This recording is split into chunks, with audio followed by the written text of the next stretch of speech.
Hello everyone, welcome to Sai Ease. In this video, I am going to start with the new chapter of class 7th, and the name of the chapter is Acids, Bases and Salts. हम अपने आसपास या अपने kitchen में बहुत सारी चीज़ें देखते हैं और जैसे मैं आपको बताऊं कि लेमन होता है, विनेगर होता है, वहाँ baking soda, then curd, so many things they are available in the kitchen. लेकिन कभी आपने इनको टेस्ट करके देखा कि ये कैसे है? नींबू तो सबने खाया होगा। जब हम नींबू का रस ऐसे अपने मुंह में डालें या उसको नींबू को चूसें या लेमन जूस पिए तो हमें कैसा फील होता है? खट्टा खट्टा, अच्छा लगता है। In the same way curd है या हम टमाटर लेते हैं, इन सब चीज़ों का टेस्ट कैसा है? ये खट्टा है। लेकिन कुछ, जैसे मैंने बेकिंग सोडा आपको बताया, या हम सोप वाटर भी अगर लेते हैं, उसको टेस्ट नहीं करना, लेकिन नहाते नहाते कई बारी मुंह में सोप चला जाता है तो वो हमें अलग टेस्ट नज़र आता है, उसका फील होता है कि अलग ही टेस्ट है। तो हम इस लेसन में सबसे पहले एसिड्स एंड बेसिस के बारे में पढ़ेंगे कि जो ये खट्टी चीज़ें हैं उनको क्या कहा जाता है? उनको एसिड्स कहा जाता है। डिटेल में मैं बाद में लूंगी, ठीक है? क्योंकि एसिड्स जो हैं, कुछ ऑर्गेनिक एसिड्स होते हैं, कुछ इनऑर्गेनिक एसिड्स होते हैं, उनके नाम वगैरह मैं बाद में बताऊंगी। सो जो ऑर्गेनिक एसिड्स हैं, I have told you, like vinegar है या एसिटिक एसिड होता है, ओके, लेमन जूस है, टोमेटो जूस है, जो इनमें एसिड्स है दे आर एडिबल, हम उसको खा सकते हैं। लेकिन कुछ जो दूसरे एसिड्स जो कि लैब में पाए जाते हैं, जो लैब में हैं, उनको हम खा नहीं सकते, उनको कभी भी, उनको टच करना भी बहुत मुश्किल है। तो एसिड्स जो है, जो घर में हमारी किचन में चीज़ें हैं, लेमन हो गया, टोमेटो हो गया, कर्ड हो गया, विनेगर हो गया, ये सारी चीज़ें तो खट्टी हैं। लेकिन अगर हम बेकिंग सोडा भी हम केक वगैरह बनाते हैं, भटूरे बनाते हैं, तो वहाँ यूज़ करते हैं, तो उसको भी आप टेस्ट कर सकते हो। तो वो हमें कैसा टेस्ट में आता है? That is bitter in taste. तो यहाँ पे आपको एसिड और बेसिस के डिफरेंसेस के क्या उनके डिफरेंस है, हमने वहाँ पे अपीयरेंस भी, अगर आप सोप वाटर घोल दो और उधर से आपने सोप वाटर बना लो, सोप को आपने डिटर्जेंट किसी को घोल लिया पानी में, या फिर आपने लेमन वाटर लिए, तो हाँ, कलर में उसका डिफरेंस है, अपीयरेंस में। लेकिन जो मेन डिफरेंस है कि कैसे हमें पता चलेगा कि ये एसिड एंड बेस है, तो एसिड्स दे आर सार इन टेस्ट, खट्टे होते हैं, और बेसिस क्या होते हैं? कड़वे होते हैं, मीन्स के they are bitter in taste. तो यहाँ पे हम एसिड बेसिस के कुछ टेस्ट भी करेंगे कि कैसे हमें पता चलता है कि ये एसिड्स हैं या बेसिस हैं। नेक्स्ट आता है कि हम किस तरह से जज कर सकते हैं। मैंने बताया ना, टेस्ट करते हैं, तो कुछ नेचुरल इंडिकेटर्स हमारे आसपास होते हैं, उनसे भी हम, वो नेचर से हमें इंडिकेटर्स मिलते हैं। जैसे turmeric is one of the example. What is turmeric? It is हल्दी।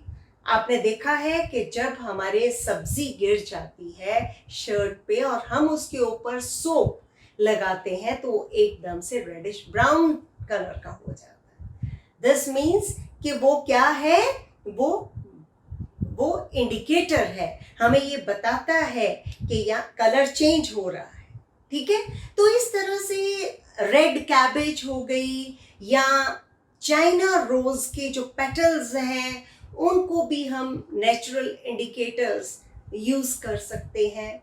ओके, तो बाकी लैब में हम लिटमस पेपर हमारे पास होता है, या litmus solution, blue litmus solution और blue litmus paper and red litmus paper होता है, जिससे कि हम उसका दोनों का डिफरेंस बता सकते हैं कि क्या एसिड्स में क्या कलर चेंज हुआ और बेसिस में क्या कलर चेंज हुआ।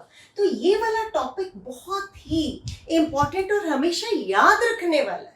आपको पता होना चाहिए कि ये जो हमारा टर्मरिक है that can be used as a indicator.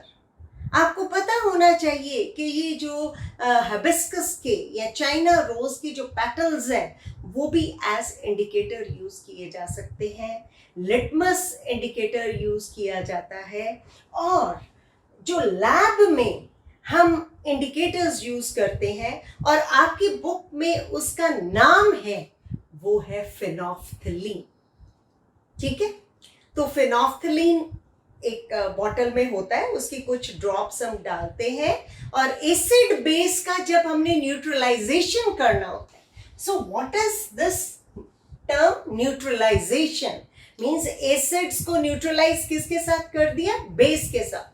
तो ये जनरल एग्जांपल एक मैं बताती हूँ कि जैसे हम कहते हैं कई बार हमारे स्टमक में जो एसिड होता है दैट इज हाइड्रोक्लोरिक एसिड, और उस एसिड की प्रेजेंस में एंजाइम्स एक्ट करते हैं फूड के ऊपर। कई बार ऐसे होता है कि हम ज़्यादा खा लेते हैं या ज़्यादा एसिडिक फूड खा लेते हैं तो हमारा एसिड यहाँ गले तक आ जाता है, खट्टे से डकार आते हैं और बड़ा ही अजीब सा फील होता है कि हमें एसिडिटी हो रही है। तो उसको न्यूट्रलाइज करने के लिए हम क्या लेंगे? कोई बेस लेंगे। जैसे कि हम क्या करें, डाइजिन ले लें, ठीक है, या फिर हम बेकिंग सोडा गर्म पानी में घोल के उसको पी लें, ठीक है, या इनो पी लेते हैं। ये सारी चीजें क्या है? ये बेस है, उस एसिड का इफेक्ट को न्यूट्रलाइज कर देंगे। सो हम इस चैप्टर में न्यूट्रलाइजेशन रिएक्शंस, ये तो मैंने अपने अंदर जो हो रहा है रिएक्शन, न्यूट्रलाइजेशन रिएक्शन, उसके बारे में बताया। अदरवाइज भी लैब में हम कुछ न्यूट्रलाइजेशन रिएक्शंस करते हैं। ये जो जेलुसिल वगैरह या डाइजिन है, इनमें मैग्नीशियम हाइड्रोक्साइड होता है, ठीक है, हाइड्रोक्साइड इज अ बेस। तो ये जब एसिड के ऊपर एक्ट करता है उसको न्यूट्रलाइज कर देता है। ओके, देन हमारा ये न्यूट्रलाइजेशन इन एवरीडे लाइफ, ये मैंने कवर कर ही दिया है कि किस तरह से जब हमें एसिडिटी महसूस होती है, हम बड़े अनईजी उसमें होते हैं, we don't feel like eating anymore, हम कहें कि नहीं हमारा यहाँ तक भरा हुआ है, ठीक है, वो एसिड है, उसको न्यूट्रलाइज करने के लिए कोई बेस हम लेते हैं। अल्कलाइन वाटर भी हम बना सकते हैं, जिसको पानी के बीच में हमने कुकम्बर इज ऑल्सो अल्कलाइन, उसको डाल दिया, पुदीना डाल दिया, थोड़े लेमन के पीसेस डाल दिए और उसको थोड़ी देर 4-5 घंटे रखे रहने दो, और वो पानी अगर हम पीते हैं तो वो भी न्यूट्रलाइजेशन रिएक्शन होता है।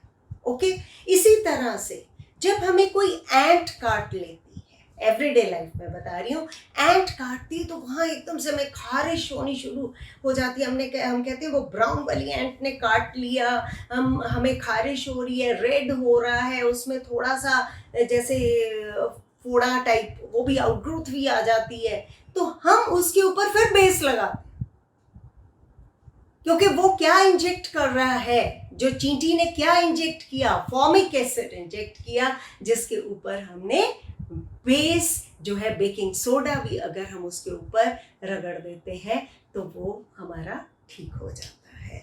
सो हर लेसन की अपनी इम्पोर्टेंस है, डे टू डे लाइफ के साथ रिलेटेड है। आप देखो कि साइंस किया हर chapter day to day life के साथ भी कितना रिलेटेड है। तो हमें ये चीज़ें खुद भी पढ़नी है और अपने पेरेंट्स, ब्रदर, सिस्टर उनके साथ भी डिस्कस करनी है, उनको भी बताना है कि इस तरह से ये चींटी काटी, ये उनको पता है कि यहाँ पे कोई बेस रगड़ देते हैं। क्यों रगड़ते हैं वो आपने बताना है कि this is a neutralization reaction. So I will meet you in my next video and take up the topic acid and bases. Till then, thank you very much.